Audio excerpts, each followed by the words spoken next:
جناب رسول اللہ صلی اللہ علیہ وسلم نے ارشاد فرمایا, خواتین سے خطاب کیا کہ عورتیں جہنم میں مردوں سے زیادہ ہوں گی. خواتین نے پوچھا کیوں؟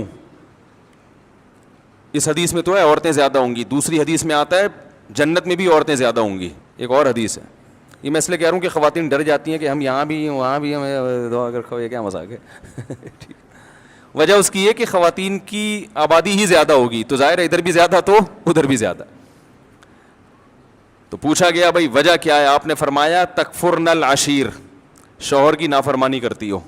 ناشکری, نافرمانی نہیں, کفر کہتے ہیں ناشکری کو. کیسے ناشکری؟ فرمایا ساری زندگی کھلاتا ہے پلاتا ہے. آج کوئی مرد بیوی کو چھوڑ دے, بیچاری کا کیا پرسان حال ہوتا ہے ہمارے معاشرے میں.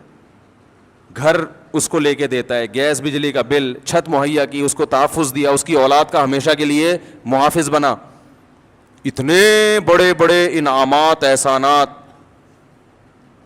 اور نبی نے فرمایا کسی دن تھوڑی سی اونچ نیچ ہو جائے, اس کی تنخواہ کم ہو گئی بیچارے کی, اب گوشت نہیں لا پا رہا, توریوں پہ گزارا کروا رہا ہے, ناشتے میں انڈے کا انتظام نہیں کر سکا, آج بیگم بغیر ناشتے کے رہ لو,